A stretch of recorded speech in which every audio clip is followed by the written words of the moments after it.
Joanna, welcome to the show. Very excited and honored to speak with you, and thanks for making time for this.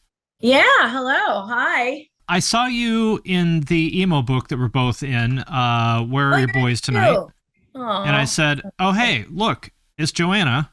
And I yeah. thought I should hit you up for a podcast. So just for the record, to set the record straight, if you had to make a top 5 emo bands of all time list, who would you put on it? That's actually a really good question. And a question that I don't get asked. Okay, we're going to have like an unofficial or something or honorable mention. I never really considered My Chemical Romance an emo band, but I feel like now Yeah, they're like, part they of seem that. to be the poster children for emo. But I remember when they came out, I just saw them as a rock band, even a Right. punk rock band. But so we're just going to say My Chemical Romance because they are one of my favorite bands, just of all time in general.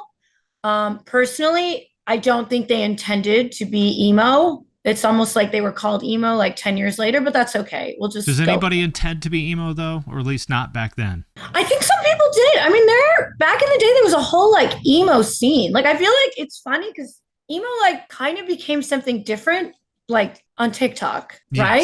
Yes. Yeah. But whatever. I guess we could go into that later. Yeah. Okay, let's say, I mean, the Get Up Kids, like Mhm. definitely, I think the best. They do not get discussed enough of that You generation. know, it They're the actually, best. yeah, it kind of makes me upset because I feel like in this emo revival, they don't really get any credit. It's like they were way ahead of their time. Maybe they just don't have like the right aesthetic or something like that, and so people just don't. I don't know. You know what? Going back and listening now, like it's like they were like before. I mean, they were a real emo band, and I feel like their Sure. recordings were not as sharp. Maybe Yeah. as I don't know. I can't explain it. But whatever, they are the best band, and anybody who's listening to this who doesn't know who the Get Up Kids are, like go listen to the Get Up Kids because like they're just I don't know. It's timeless, and they were the first. I Yep. think. Oh, that was like. I don't disagree. Okay, so we're gonna say the Get Up Kids. Okay. I was a big fan. I really liked that band, Pinback. Mm-hmm. That was like I think for real emo. That's a very deep cut.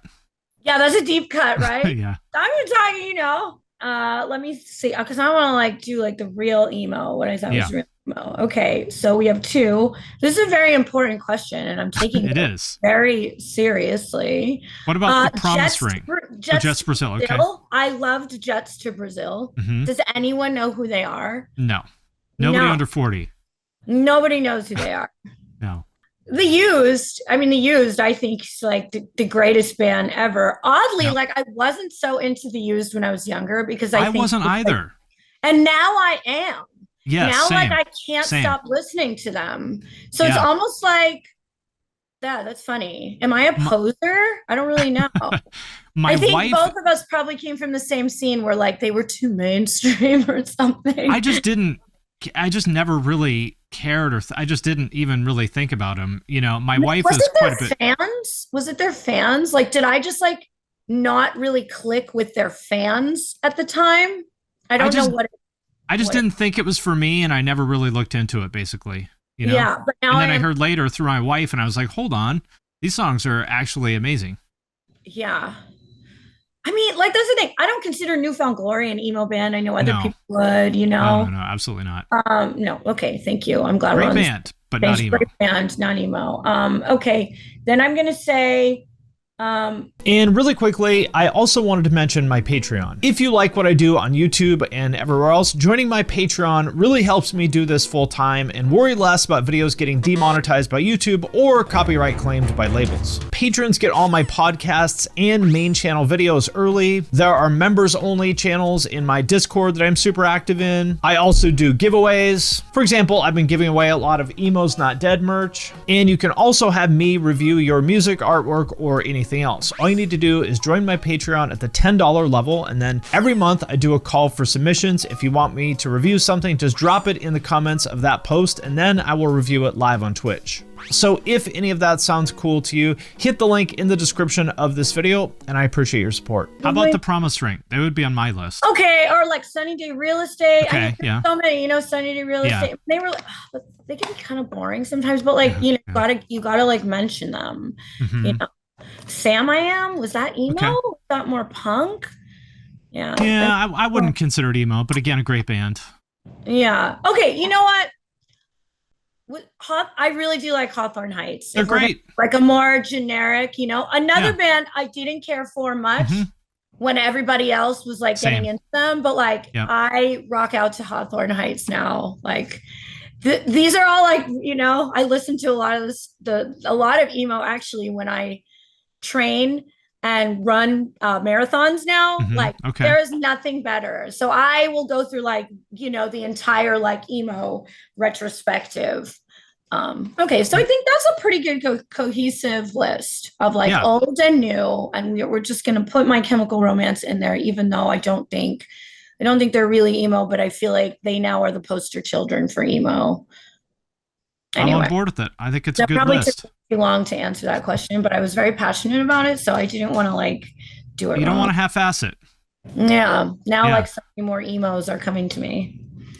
Well, so tell me, when did you start getting into music, and what led you to discovering punk and all that? Oh Lord, we're going way back. I mean, when I was, let's see, I talked about this in another podcast, I think, but it doesn't matter. Okay, I'm gonna say. But you're gonna give me the better version of it.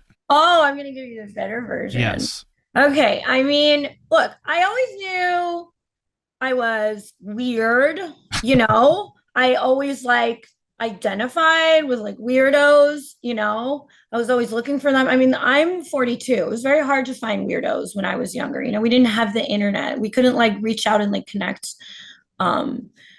with other. You're from like North Jersey, right? Yes, I am from North Jersey. And I used to actually like my dad, it was always like important to him.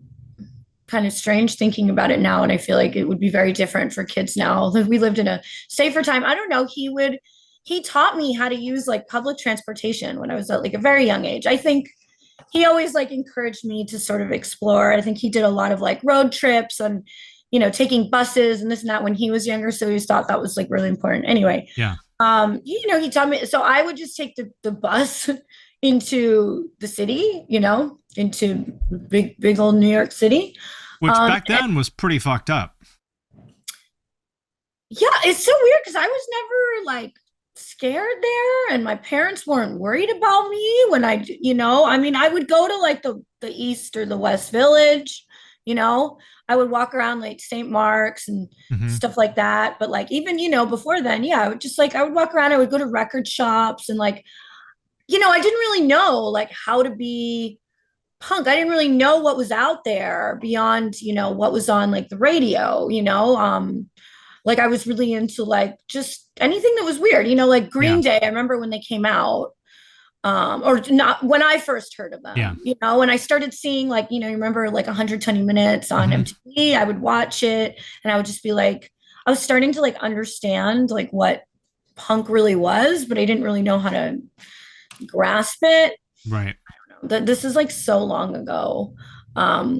Anyway, so I would just kind of like walk around New York City, when I was like, God, in high school or something. Oh, I mean, even before that, I would somehow through watching 120 Minutes, I figured out who Sonic Youth was. And then I don't even know how I did research because there was no internet back then. But somehow I found out, like, I think it was written on the back of a CD. I found out like what Sub Pop was, and I was ordering CDs from the Sub Pop catalog. Like, I was just kind of trying to find like whatever alternative culture I could possibly find. That was sort of like the way, beginnings. And then, yeah, I actually remember it was like, pretty life-changing when I saw a video in 120 Minutes for like Rancid, and out, for Time Bomb. And I think that video for me was like, okay, like punk rock is like this scene, like I think that video really like spelled it out for me. And then I just kind of went looking for it, if that makes any sense. God. And you think back in hindsight, you're like, how did I find any of this stuff? Because it was so much harder back then. It was. Yeah. I mean, a lot of it was, so anyway, then, yeah, I would go on, yeah, so then I started just kind of getting into punk rock. You know, you could buy CDs and whatever. I would go to like these punk rock record stores, but I still didn't really know anyone, you know. I was just kind of going places and like trying to see what I could figure out, you know. But yeah, then I think I really got my real push into it when I went on the early stages of the internet, and I went on AOL chat rooms. I went to punk chat. I remember finding one spelled with, you know, some lowercase letters and some capital letters. So it was very, very punk, you know. And I made a friend in one of the chat rooms. And oh God, why does my dog want to go out now? I made a friend in one of the chat rooms, and her name was Marissa, and she was like, yeah, do you want to come with me to this show, this like a punk show? And I was kind of acting like, yeah, I was already going, you know, like I was kind of right. This was already part of my life, you know, but she was my age. I think she was like 1 year older than me or something. Yeah. And she took me to like ABC No Rio, and like I took me to a punk show there. Yeah. And I remember seeing that's it. like, I mean, ABC No Rio is about as legit as it gets. Yeah, I know. Kinda, yeah. And I remember, oh, this is going to be so crazy. I might have to take my dog out while I talk to you, but I can do it. Okay. So I remember doing that. Yeah. And I went to a punk show there. And then also like at the mall in New Jersey, you know, there'd always be like just punk people hanging out in front of the mall. And I don't know. I just had my mom like drop me off there. And Are we talking Willowbrook or Short Hills? This was Premise Park Mall. Okay. Yeah. And then I remember kind of making a friend there who would take me to shows.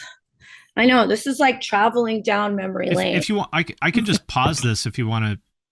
No, is it weird for you? It's okay. No, it's fine. It's fine it doesn't matter to me. It's funny if maybe they'll find it entertaining. Yeah. This is New York City, taking my dog on a roof. Anyway, of course he had to go now. Oh, can you still hear me? Yep. Yeah, we're good. Okay. So yeah, and then there was a little group of like punk rock people in my high school. They never really talked to me. And then like, you know, they would always like sit in their own section or whatever, you know, sit in the hallway during lunch. And at some point I just kind of inched myself over and went and talked to them. And then, yeah, I can't remember. Yeah. So I think the first was punk chat. I can't remember which came first. Was it the mall? Was it punk chat? Was it people in school? But yeah, I went to ABC No Rio. And then I remember the friends that I finally made in school, they took me to, you know, to like a punk show in New Jersey. I remember they took me to see Less Than Jake in like a VFW hall. What year was that? What year was that?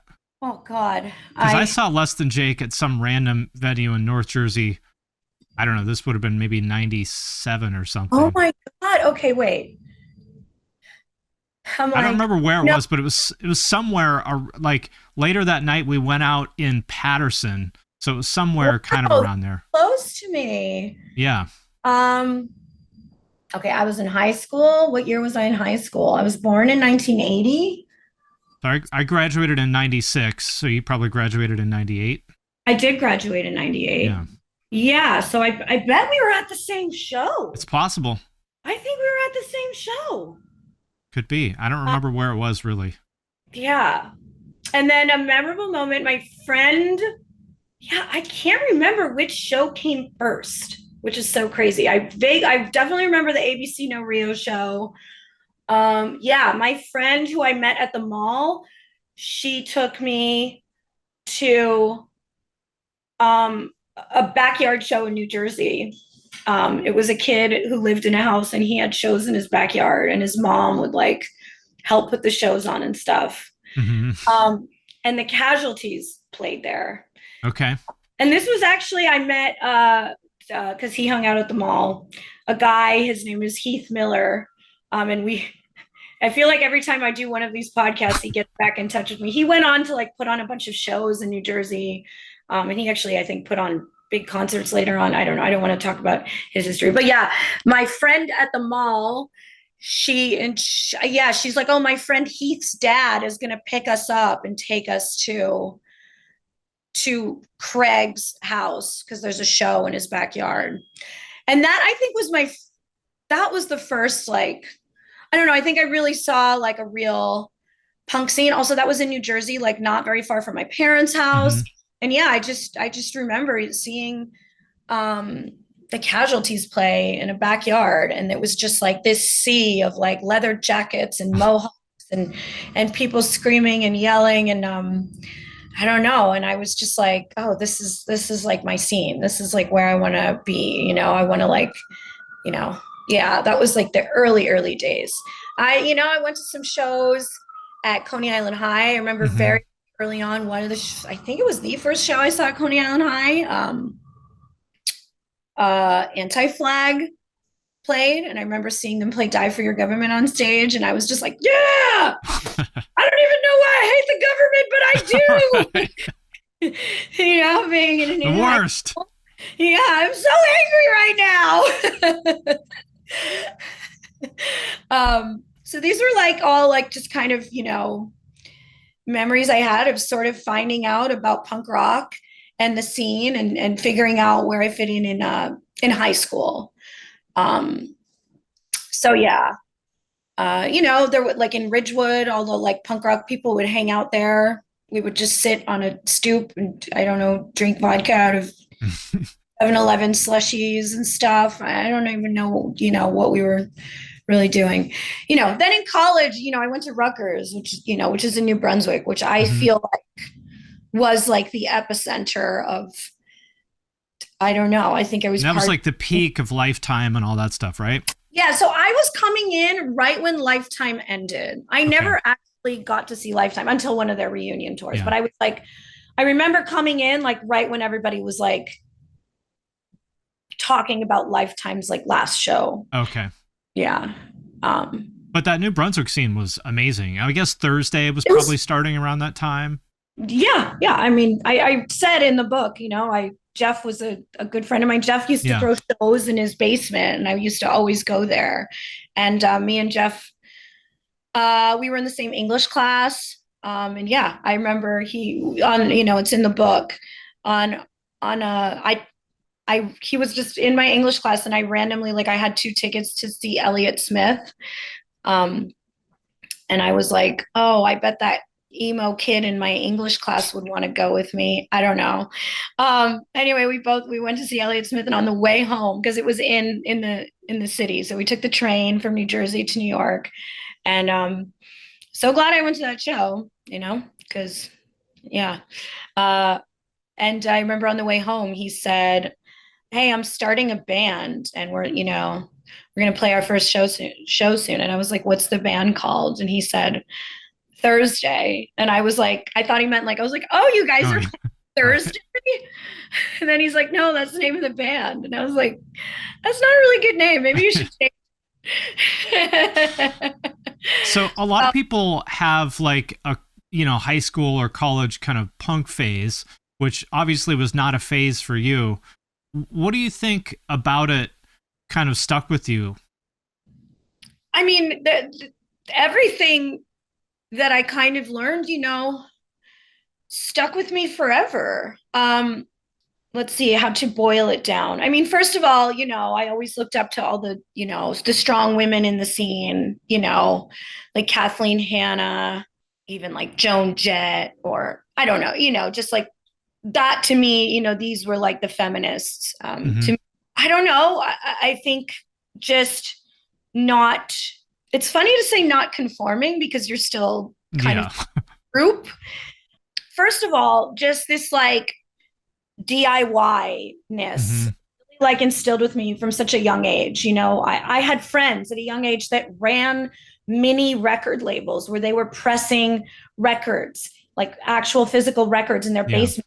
Everybody was coming over and sort of folding them, the folding like the thing to go inside and, and staying up all night and being like, all right, this has to be ready by tomorrow and then we're going to drive around to record stores and drop off a bunch of, I was like a political activist, always like planning, like, all right, what, like, are we doing next? Like, okay, we're going to show up at this monument at this time. And then we're going to do this at this time. And then we're going to, like, there was just this constant era of like getting shit done. You know what I mean? There was never like a world where people talked about things and we didn't do them, and there was never like sitting around and waiting for somebody else to make something happen for you, You're like, I have no fucking idea how to do this, but we're just going to do it. We're going to do it. And when you have this community, you can really do anything, and like just doing things that you believe in and just getting it done and fucking making it happen. So I think that has always, been instilled in me, like never like waiting for some person to come along and like write you a big check. You know what I mean? Like, I don't know. I feel like there's always been something in me that's kind of like cringe or something. And I'm not talking about people who are, raising money for like an emergency or something like that. That is a thing. I'm not talking about that. When people would do like Kickstarters or like GoFundMe's or, you know what I mean? For just these like passion projects of theirs. It's like, just like take a couple $100 and like, just do it yourself, figure it out, like, and then just go from there. Like, you don't need to wait for a big corporation or something to write you a big check to like get something done. You know what I mean? So I think that like instilled in me, for a very long time. This like excitement, this kind of fire under my ass, where you could do things with just you and your peers, and you don't need like outside, big money to get something done. And if you look at the people who came out of that scene, I mean, one of the things I've realized over the years is like, there's people from our scene, from like that era, the hardcore scene and stuff, in big companies doing amazing things everywhere. And I used to be surprised by that, but now I'm not anymore. Yeah. Oh, I'm like, oh, of course we were at the same show in 2001. Yeah. Of course. You're like, well, of course. Like anytime I meet someone, like, just even meeting you now that like was around in that time, it's like, even if we never knew each other, it's like, we've been best friends forever. Yeah. Yeah, exactly. And like this, a sense of community. I definitely learned. And over the years, there was just this like era of just like doing what you believe in, you know what I mean? Like, and saying like, don't sell out. I get it. It's kind of funny because I actually like had a company that I sold. So maybe I'm a sellout, but whatever. Well, when you're an adult, I mean, there's also, I don't think selling a company that you built, I mean, how is that selling out? I didn't want to run it forever. And that's a whole other topic, but like, whatever. But when I think of like not selling out, it's like anytime something comes along, which I feel like comes along a lot now, and like someone will be like, oh, try this easy thing or this hack to like, right. To get big on TikTok or to get big on the, or like even when I was, was still, when I still did run a company, when somebody, when things were tough and I would talk to other people, web companies or traffic, people that were supposed to help you make money, and they'd recommend these like really cringe ideas. Yeah. I have to admit, and like it would always be in my gut, like, oh, come on, Joanna, like, don't do this. Don't do this, like, and then sometimes I'd be like, all right, you know what? Everybody's saying like this is going to be a win, I guess I'll just do it, because like, I wanted the company to succeed. And every time I went against my gut, it's like, it didn't work, It's like, if you just stick with what's in your gut and just like believe in yourself, those are the best business decisions you can make, I think. And in hindsight, like I did fanzines when I was in high school, and I sold like whatever, a couple thousand of them through the mail, by the time I was out of high school. And in hindsight, like if you can do something like that, or if you can book you know, if you can actually make a little bit of money booking hardcore shows or selling 7 inches or whatever, like that is fucking hard. And if you can do that, I know. It's like we were all pretty much running anything in little business. businesses before, like you could have before social media, you know, right. like you had we to were do it through making the shit happen. mail The and with fact that- flyers. Right. Can you believe that people were able to pack entire rooms with flyers they hand? Like how do you do that? How did that? But we did it every week. Yeah, I mean, it's crazy to think of the things that like we accomplished at that time. Yeah. So I think, you know, our intuition, you know, you learn from that. You learn how to run a business, even if you didn't really think of it that way. Exactly. Even though we thought we were, I guess we were all learning like small business 101. We absolutely were 100%. So that brings me to Burning Angel. And for anyone who may be younger and isn't familiar with this, the idea of women like you in porn, meaning not just that you had tattoos, but that you were like obviously like a part of the punk scene, you know, and like, you know, that you are who you are. That was a very shocking thing back in the day. There was Suicidegirls, which I think was the first kind of foray into that. But so we started at like the exact same time. Okay. Like I think it was literally within like a month or a few days of each other because when Burning Angel first launched, a friend of mine was like, oh yeah, you should check out. And I really thought I was like the only one in the world to have come up with this idea. Someone was like, oh, you should check out this site. Like they just, you know, like it had just gone up. So it's very funny, you know, because they were on the West Coast. I was on the East Coast. It's very funny that like we had absolutely nothing to do with them at all. Like it's funny to think that someone on the West Coast and someone on the East Coast was like kind of thinking about this like at the same time. Very weird. But the vibe I got from it was from Burning Angel was definitely like it felt like a punk zine, but with naked people in it. Yes. How did you think about it?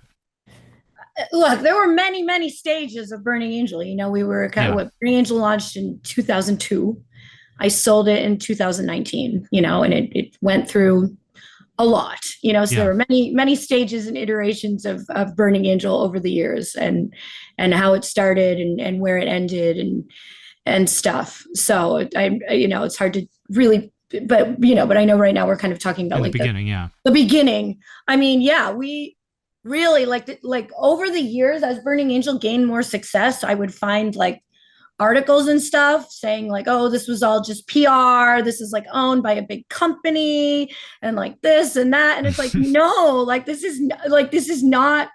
was actually, you know, started by me and my roommate in college, Mitch, who's, you know, my best friend, still is my best friend and, you know, business partner, you know, for life kind of, you know, with a couple $100. And we really like, we didn't have a plan. We didn't, you know. So there was no like kind of strategy of like, oh, we're going to start out with this audience and then build to this and this and this. No. Oh my God. Absolutely not. I mean, Suicidegirls was run by like a guy that ran other websites. Okay. I'm 99% sure. Look, I can't say I don't know anything about them. They had a big operation, you know, even when it was small, it was big, you know, it was started with, you know, and I, from what I know, it was a guy and a girl that started it. And I believe the guy ran other, you know, big. I mean, look, you could tell even the very early stages of the website, Burning Angel looked like a website kind of hacked together with like a bunch of tape, like which is what was tape. Cool about Suicidegirls was a very well-functioning, you know, and very like, I don't know, even like ahead of the curve. I mean, they had like community features on a website before that was ever you know, heard of at all. Right. So, you know, to give them credit, you know, which is kind of funny when you think of East Coast, West Coast, you know, it's like they were like the more tech forward. Or I mean, they were like the I don't know, like the mall version of punk rock. They were like almost like the Hot Topic or something, you know, like this is punk, but like funded by someone not punk, or, you know, this is punk, but like a well-oiled machine of punk. You know what I mean? Right. We were like punk, you know, Yeah. for better I or for worse. You know? I think I found it like I found Burning Angel not because of like porn, it's because you had an interview with, I don't remember who, maybe it was like Dillinger or something. There was some interview that I wanted to read that was on exactly. So that was our thing. We were like, oh, we're gonna make it like Playboy, but like for punk rock, you know, there's gonna be naked girls and band interviews. And like I was also putting these like embarrassing like short stories I wrote in my English class, these like erotic short stories. I can't even believe I did that. Like, can I still find these? You know, I don't know. I hope you can't, but you know, like the penthouse letters. If you go in like the Wayback Machine, I don't know what these weird erotic stories I wrote about like guys in bands that I boned. I don't know. So embarrassing. But yeah, you know, when I was doing these band interviews, I was really trying hard to get these band interviews. You know, I'd walk around with my little tape recorder and go to shows and just try to talk to whoever I could talk to. And, you know, it started off and it was crazy. You know, this was such a big deal in the punk scene back then. It really like people were very torn and split on it. And I'll always remember this day, you know, people who had my back, you know, because I was not. It's like when the website came out, you know, a lot of people were very angry. What did they not like about it? You know, people did not think that there was, you know, definitely a lot of people that did not think porn was punk or porn was feminist. And it's so funny because when the website launched in 2002, there was just photos. Like, it's so crazy. There's so much commotion. It was only pictures. That's it. Video didn't start to be on the website till years later, you know. And I mean, video was so hard to do at that time on the internet. It was so expensive and technically difficult and stuff. Oh yeah, I mean, yeah. And you know, a friend of ours that kind of knew coding, like put the website together. They were like friends that ran one of those very early like online band merch companies. You know, so they kind of knew how to do like a pay situation. It was like almost like a website that wasn't built to be like a porn site. It was like built to be like a shopping merch store. It made no sense. You know, I remember. So was the objection like people? I can imagine. I don't remember what people said, but there was like potentially like a feminist critique or a version where like people were sort of uptight about sex and they didn't think that belonged, or was it all of those things, or like what? You're selling punk rock, you're selling women's bodies, you know, this and that, you know, like it's I don't know, you know, up to I remember hearing, you know, there was this one actually feminist punk band, and you know, they firmly believed that porn caused, you know, domestic, you know, violent, like, you know, violence against women. They, you know, they were like those kinds of feminists, you know, being like a pro sex worker feminist was not like a thing back then. It's so weird to hear that, because now like it's the exact opposite, which is probably, I mean, I think you're a big part of why people have changed their attitude about that. Look, I was never gonna, I had to agree to disagree, you know, like to me, I was sort of, you know, like closed off and confused and awkward. And, you know, and Burning Angel, like, made me more confident. And even from the very first, even though my first thing that I did naked on the internet, I wasn't even naked. I was just topless. Like, and even just doing my first topless shoot, like I felt a part of me come alive, you know? And I thought this was a very good, you know, positive, empowering thing. And you know, and that's okay that other people didn't see it that way. You know, I wasn't going to you know, try to convince someone. And look, a lot of the pornography that was out at the time did not you know, empower women the way, you know. So you know, so I get it, you know. So yeah, I mean, it really tore people apart. You know, some people just got nasty, like, you know, like it was weird. I wasn't used to, I was always like everyone's cheerleader in punk rock, you know, like I was like, I went to every show. I was always like, yay, like I knew the words to everybody's songs, you know, like I was everybody's like biggest fan. I think like all the, you know, kind of old school punk bands or whatever, like knew that, knew me as, as the girl that like, I was everybody's biggest fan. I loved the scene. I loved all the bands. I believed in everything that everyone said. So I wasn't used to being the subject of hate, I got along with everyone. I was always the one that was friends with everyone in all the different like spectrums of the scene, like I was friends with the hardcore kids and the metal kids and the emo kids and like, and like the indie rock kid. I went to every single kind of show, whatever it was, like I sort of like, and so, yeah, I was sort of like the object of a lot of hate. And, it was strange for me. Were you surprised by that? I was hurt. I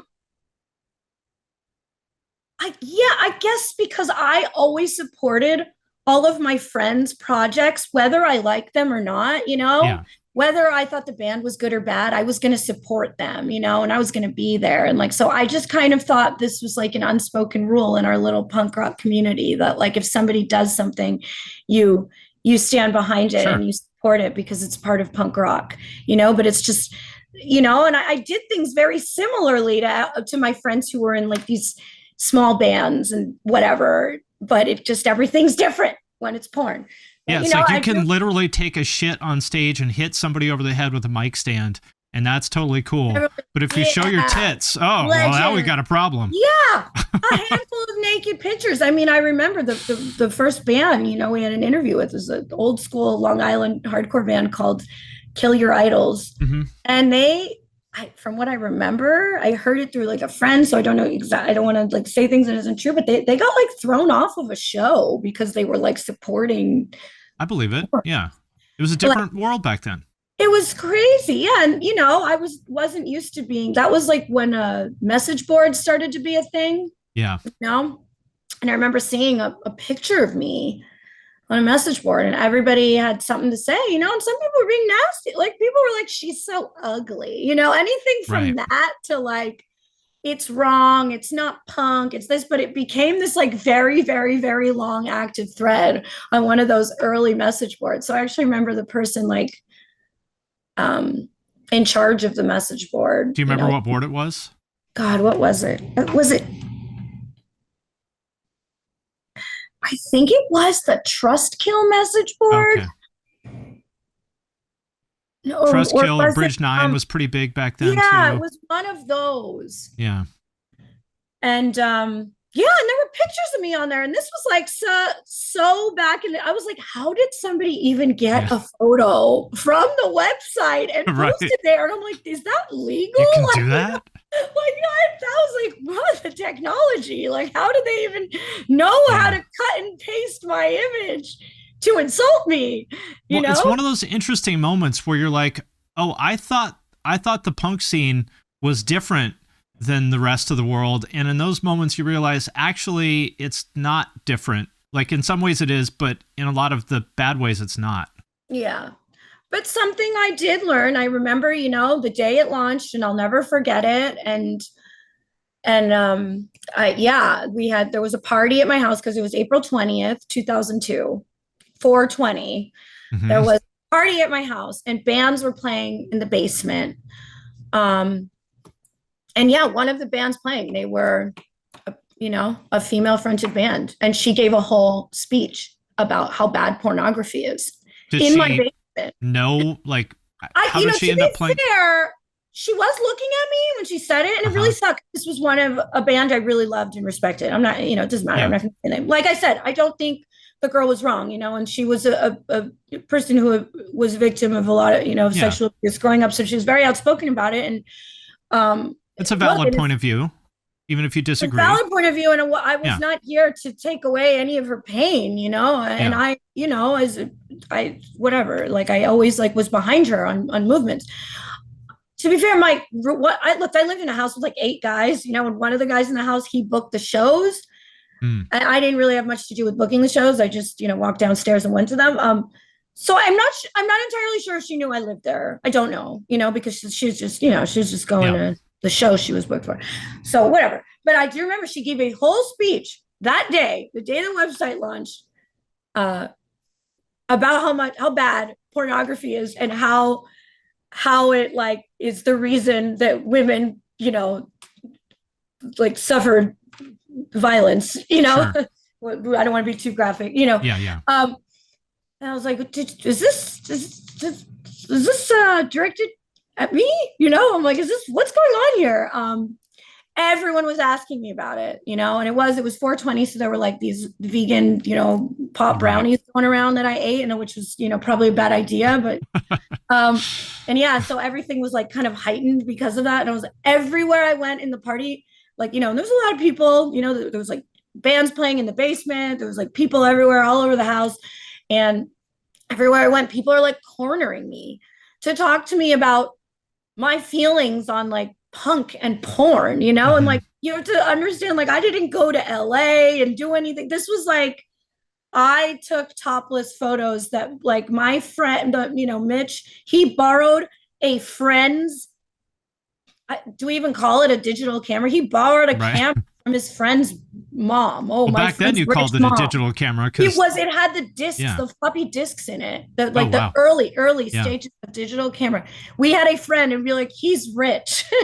Like he probably has a camera. This is like, I don't know, our friend who had kind of I don't know. Our friend had a camera, so he was really balling, you know, and he borrowed the camera and took the pictures of it. So this wasn't like, you know, and then we basically did that with a handful of other girls who were friends of ours.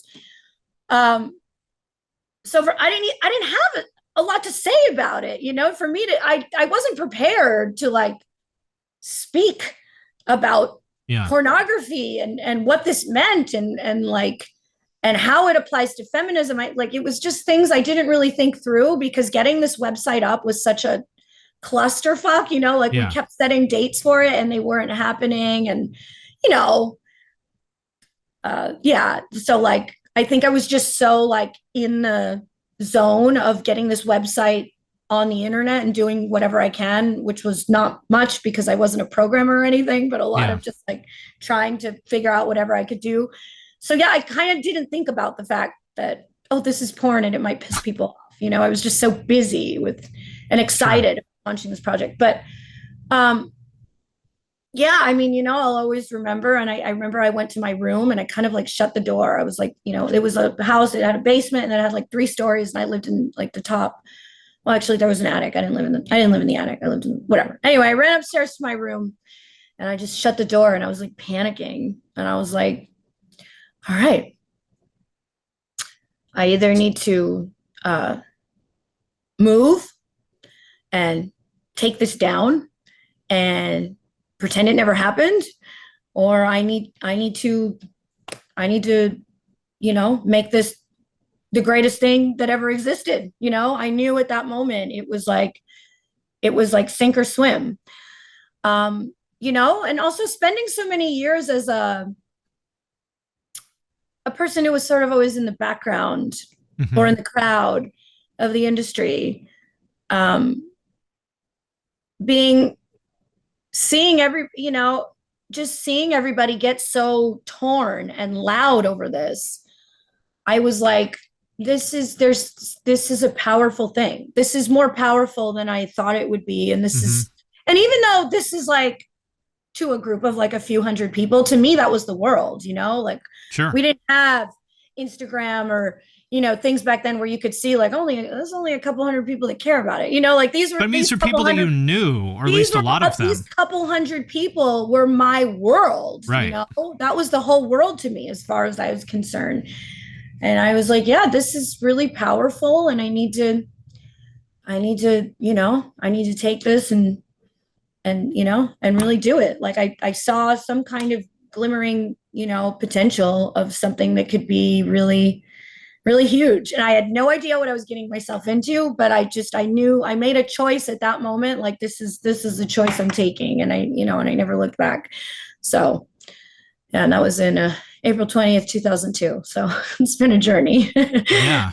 Well, I found this quote when I was doing research. I thought you might think it's funny. This is from Gavin Mcinnes, who a lot of people know now as the founder of the Proud Boys, but he was also... Let's remember remember the good things Gavin did before he became a Nazi, I guess, you know? Right. Right. Yeah. I mean, he's one of the co-founders of Vice, and he's, you know, old school punk guy and stuff. A very, you know, cool magazine that did a lot of important things, I think. So, I agree. But this is the But quote. now he's a Nazi, so. Yes. So, you know. This is the quote from him. I wasn't expecting that. You know, it's really took a left turn somewhere. Well, yeah, that was a wild ride. Yeah. Anyway, so an early quote from someone before he was a Nazi. Yes, before that. People don't want punk porn. There's just no market for it because that's not what porn is about. Porn is not cool. So obviously that did not age well. How funny. I was about to think that maybe he said something good, but I guess he always picked on me. Fuck that guy. Yeah. No, he didn't say anything nice. No. He always made me a fashion don't. Oh, yeah. Yeah. I remember. Those were pretty funny, though. They were funny. It was actually an honor. Yeah. Well, I randomly remember he did apologize to me one day. All right, anyway, fuck that guy. He's a Nazi. Fuck anything he did. You weren't the first person from the punk scene to do, you know, porn and whatnot.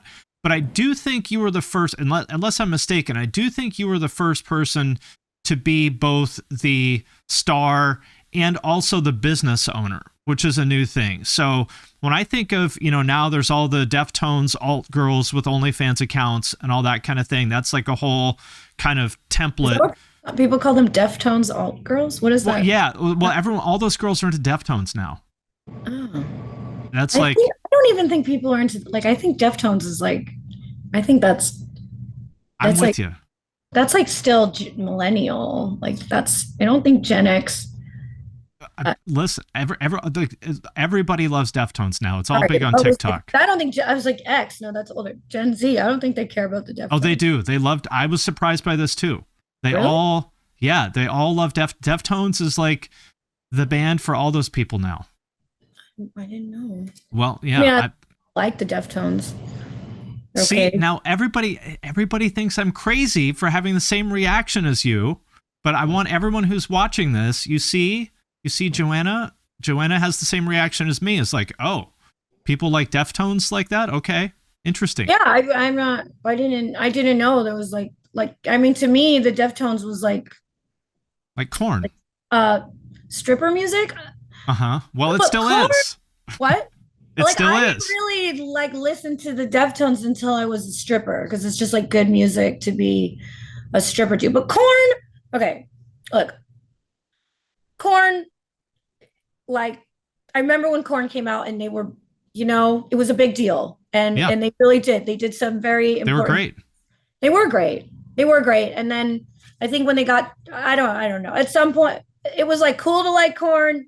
Then it wasn't cool to like Korn, and now I think it's cool to like them again. Yeah. I don't really care anymore. You know, it's fine. But look, the first album with this swing set. Yeah, it's great. It's really good. Was that like still title? Life is Peachy, the second one or the first one? It was not. It's the second or third one. I forget which. Anyway, the early stuff that Korn did, it was very powerful. It made a difference. You know. And they were angry and they stood out, and you know there were some, even though they weren't in the punk scene, they did some punk rock things. I think sure. I remember things for the metal scene. You know, I saw them on their first tour when they were opening for Sick of It All, and I didn't have any idea. I wonder if I was there. I saw them in Seattle, so probably not. Okay, but maybe you saw them out there. But what I was going to ask is, I see you as really the template for this whole kind of lifestyle now of these girls who are, you know, I mean, if you're doing OnlyFans, you are an entrepreneur. You know, it's sort of like OnlyFans is like Burning Angel in a box. You know, you don't have to like start it from scratch now. Right. No, I know, it's crazy. Like the things that took so long and were so hard to do are now just, you know, just right there. You know, like it took forever for us to get like approved by like credit card processors. Sure. I don't know, dealing with like hosting and programming. Right. Now it's like, no, somebody will take care of all that for you. Just, you know, click here and sign up. I don't know. was up raised, and I had to walk so they could run. I mean, Sure. I don't like to take too much credit. People are always like, if it wasn't for you, girls with tattoos wouldn't be in porn. And But it's not just that. I It's don't the know if it's that's the, it's true. the I business think it owner would have part. happened eventually, Yeah, I'm a so what modest person. What? That's true, but I don't think it's fair to just say that it's like girls with tattoos in porn, because to me, the really significant part about what you did is being the business owner, being the entrepreneur. Yeah. And I think that's a really meaningful contribution. Well, thank you. Thank you. And it was not easy to be a business owner. And yeah, and that is what at the end of the day I take pride in, and yeah. I mean, Burning Angel first started as like, yeah, these girls are different looking than mainstream girls. But over time, when other companies like that started popping up,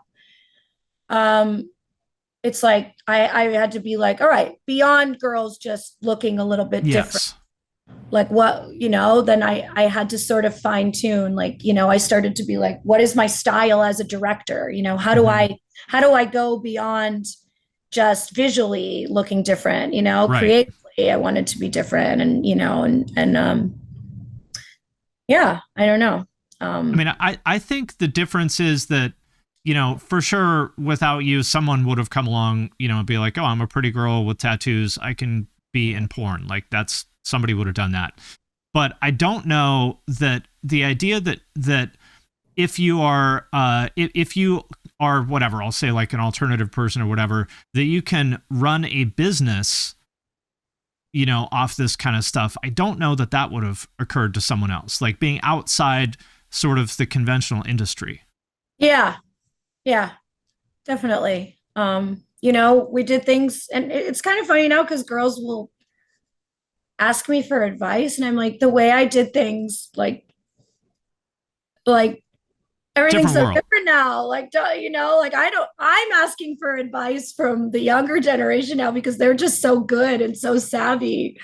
It's amazing. All these different platforms. They really just have such an instinctual, knowledge of branding themselves, and, girls in their, mid 20s, early 20s, like know about what times of day to post, or algorithms, and like this and that. And like, it's crazy how much they know about marketing, and even just down to like, what angles look good on them. No, they know how to do their makeup really well. These are all things that we didn't know any of that stuff. This stuff was like not at your disposal.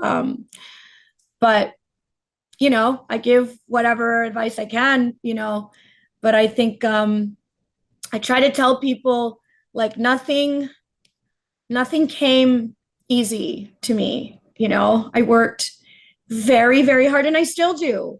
I worked so hard for everything I had, and everything I have. And I'm not sitting in a castle right now, like, there's many, many, many people that came in after me and make 10 times much as I do. You know what I mean? Like, many people, it takes them 6 months to accomplish things that took me 20 years to accomplish, like, if you can't like get yourself down, you know what I mean? And it's like, I just try to tell people, believe in yourself, have fun. If you're not having fun, this isn't a good place to be.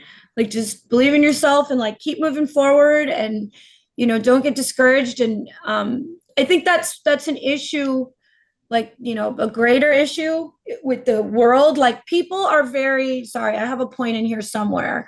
People are very forgiving and sympathetic and like behind you. If you move to LA and you want to be an actor and you're going to audition after audition after audition, and like you're not landing a role, people will be like, all right, just wait tables until you get there, and here's advice, and here's what to do. And and people do that. Like, if you're in a band and you just keep playing and playing, and you're like trudging along, and you're not like getting that overnight success, like, people will support you and believe in you and like really root for you. I feel like there's like this, people don't understand that people have to climb and struggle and and start somewhere and go somewhere else in porn. Like, especially now with all these stories of like, this girl made $200,000 in a month on OnlyFans. Everybody thinks that it's an overnight success. And look, it is for some people. It is, you know, but it isn't for a lot of people, you know, and there's everything and anything in between. So I think some people, you know, who come in and they don't really make it, or they're not really sure how to make it, or things aren't really happening. They can't like, have that same validation they would get for the world if they were like a struggling, you know, actor or musician. Like that, you know, people feel, I see a lot of people, they feel like very just kind of ashamed because like right now there's just this thing in porn. It's like, oh, if only I had the guts to get on OnlyFans, I'd be a millionaire. Like, too bad I can't, you know, or too bad I get whatever. And that's not it, you know. I think I read that the average person on OnlyFans makes like $30 a month or something. Well, I mean, I don't know how you can determine an average. There's some people that make $1 million in a month, and there's a lot of people that make nothing, and you think you're going to make $1 million, but you might not. It might take a while to get there. I mean, yeah, like it's entertainment, you know. Yeah, but people don't understand that about the porn. And I say that not to discourage people, but just because, like you said, I think maybe people have an idea that it's going to be a get-rich-quick scheme, that you just start an account and people are going to fall. I mean, it's hard, just like starting any kind of business. It does happen to some people. Yeah, you know? Good for them. And good for them, you know. And but even those people have to do stuff to keep that going, you know.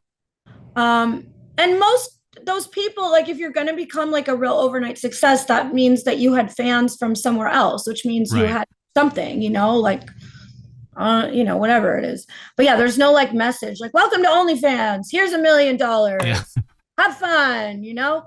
So I try to, you know, just tell people my entire career has not been, you know, has been like pushing a boulder up a mountain is what I've felt like, you know.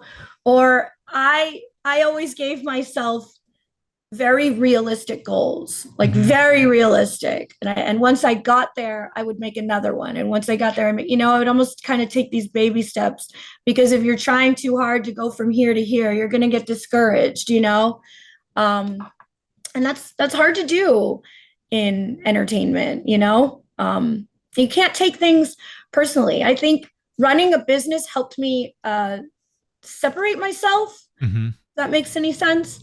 Like when you have to literally look at like stats, right?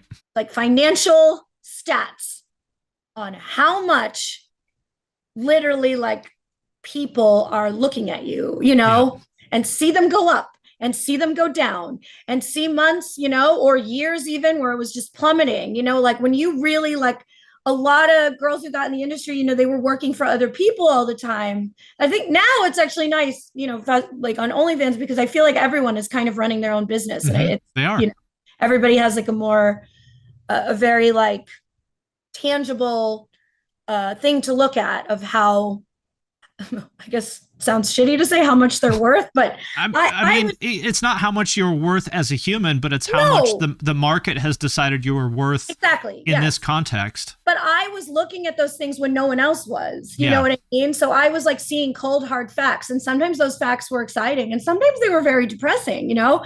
So, I mean, I feel that on YouTube, and it's gotta be, and that's gotta be way, I mean, doing porn is more, you know, it is a more intimate kind of thing than YouTube. So when things were down, you know, I would be like, okay, let me think of a plan on how to get these numbers back up. And it was not emotional, you know, or even if it was emotional, like it had to get done. And I had to think of a strategic plan of how to do it. I couldn't just sit there and be like, why does everybody think I'm ugly? Or like, you know, like you can't. Okay, everyone thinks I'm ugly. What do I do about this? Yeah, there's no time for that, you know, and think about it. Like, what a weird place to be in. You know, I was the producer, like a lot of these movies that I was in. You know, I'm just talking about the movies I was in, you know, beyond the movies I was directing that I wasn't in, like the movies I was in, you know, like I spent a lot of money on these movies. So like sometimes to do porn and actually be in the negative Sure. It's, it's not something that people think of, like everybody does think it's a get rich quick scheme. And there were movies that I was in, my body was in, that I had sex with people in, that lost money, and I would have to figure out what to do on the next one to have it make money, and so it kind of made me, I think, realistic and humble, which I think that, is very much, helped me. And I don't know how to like explain that to other people as advice. It's like, it's important to have confidence. Obviously, it's important to gas yourself up and be your own hype person, but it's also important to be realistic, and figure out what you can do within reality to be successful, The market is going to decide what it's going to decide. And, that's independent of how you feel about yourself, but you kind of have to acknowledge, like, this is a business. This is what people think. It's the same as if you have a restaurant. Like, I really love this soup, but people aren't buying it. So what do we do? Exactly. Yeah. Sometimes if people don't like the soup, you got to change the menu. Yeah. Well, you put sandwiches on there. I have two last questions for you. One related to budgets. I think you've done a couple of these. Do you remember back in like the 2000s, there was like some of those like really high budget like parodies that they did? Like there was like the Pirates one with Evan Stone, whose acting is amazing, with like special effects and stuff.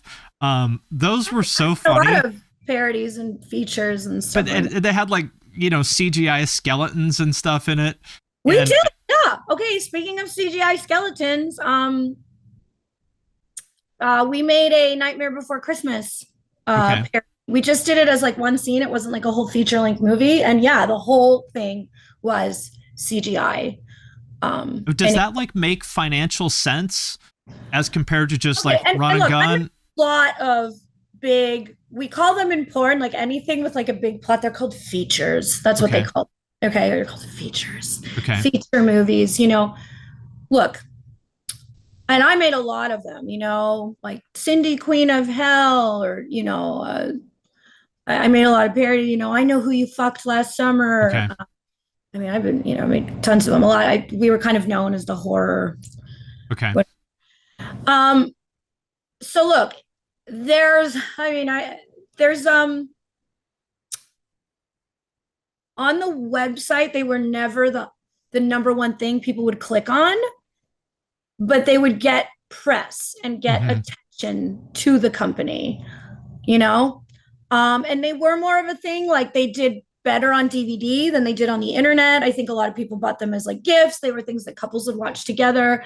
There were also, with movies like that, you could get these like things that I don't think exist anymore, or maybe that like hotel, like cable, late night Showtime deals that you can't get with just like a two people on a couch type movie. So, and then also, something I cared probably too much about, these movies were always like awards contenders, to win like the big industry awards. So like, and I loved doing them. They're probably just fun to make, right? What? They're probably just fun to make, right? They were fun to make. I would sometimes feel like I would call them porno summer camp, because, you'd have like a big crew. You would get to like, people in the adult industry would get to experience something a lot closer to what it's like to make a real movie, where you'd have different wardrobe and styling and, makeup and sometimes prosthetics and very intricate sets being built. And look, these weren't cheap, these were expensive to make. And yeah, you were taking a risk on it. But there was definitely a market for it. And I think in general, a lot of those movies, maybe they got the company attention, and so it's like they would bring people in, but then once they were on the website were they going to click on it? Some movies it was a hit and some movies it wasn't. But yeah, they were basically like those. I mean, a lot of those big movies, they really helped build the Burning Angel brand. Like I said, in the early days, it was like, okay, punk girls, alternative girls, whatever. Yeah. But like, that was like the first, like, this is who Burning Angel is. But after that, it's like, okay, well now what? Like, okay, cool. Like we see them, like, like I had to, that The was novelty wears off, and yeah, I mean, and it's like, we were a company. All the other companies had like a style and a brand, and I had to figure out how to take this alternative aesthetic and turn it into a movie. Like I take what we embodied and the ethos and everything and turn it into, a movie. Because I mean, to me, it wasn't exciting enough just to have tattooed girls having sex on a couch. I'm just like, well, what is that? That's not very like. That's not that interesting. Yeah. That's not that interesting. And look, there are plenty of people really like that. And I think at the end of the day, the more simple things are what sold more money. But yeah, the big projects was where I got to really like flourish as a director. And I learned a lot about production.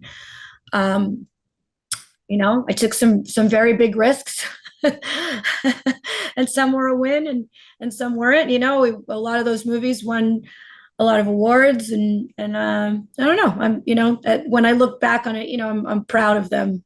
But it's really heartbreaking because people would watch them and they just fast forward through the plot. It's like, guys, like I would fast it took to film that plot. I would fast forward. I want a version that's just the plot. That's what I would get. Thank you very much. Last question. I just remembered that you were in a video for Soundwave Superior by Amir, which is one of my favorite bands of all time. Yeah. How funny. Random. I'm surprised. They have 2 songs about sucking dick. So it seems like it would have made more sense, to maybe have you in one of those. But how did that happen? It was one of those things. I remember I was in New York and just kind of got a last minute call from like a friend of a friend. I think like some girl dropped out and I was in the right place at the right time. Wow. And it's so funny. I remember that video. It was me and every other girl in the video was a Playboy model. Yeah. More like mainstream kind of looking. No, but they were actually Playboy models. Oh, okay. Like they actually were. Like they were Playboy and they were actually Playboy models. Okay. And there was this whole thing, like their agents or whoever, I don't know, they did not want to be like with me.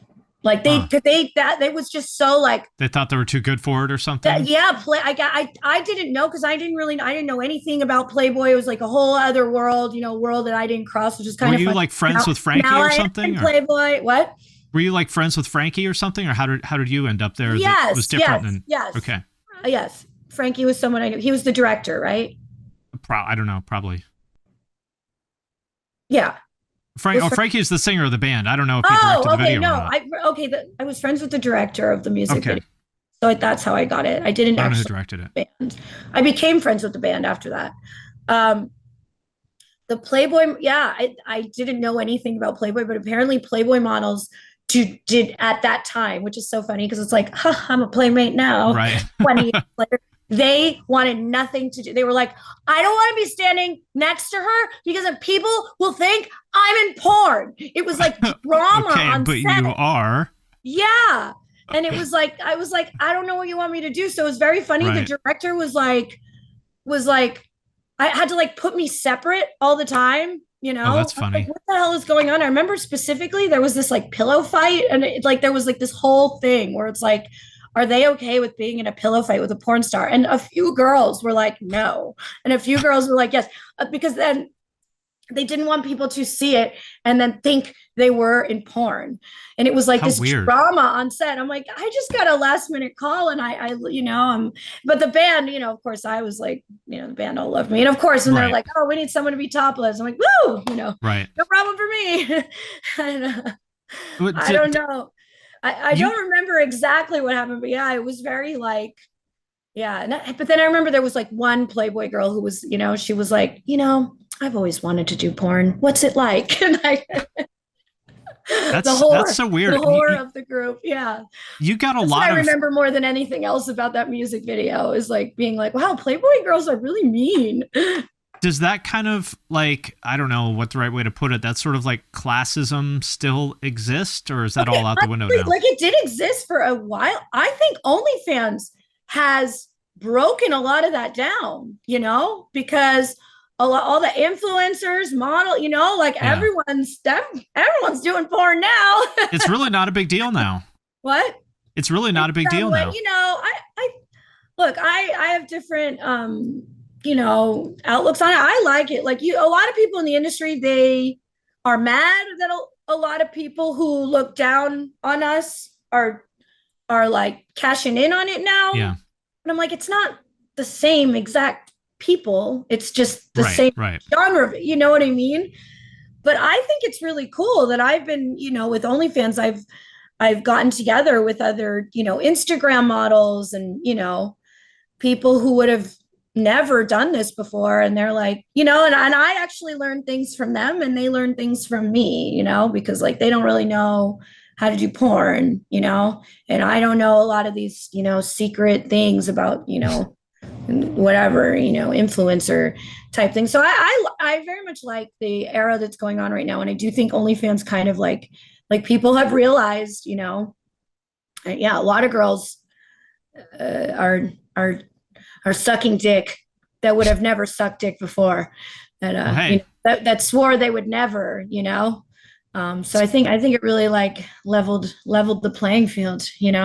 I think it's made it's crashed down a lot of the walls, but I know there are a lot of people in the industry with like, kind of animosity, like gatekeepy kind of, and it's okay. And I get it, I personally think it's pretty exciting. Where I feel like the industry used to be just this small concentrated thing, and now it's like, it's just, it's everybody everywhere. Yeah. And I like that. So cool. Well, I appreciate your time. Thanks again for doing this. And I will see you on the internet. Yeah. Thank you. I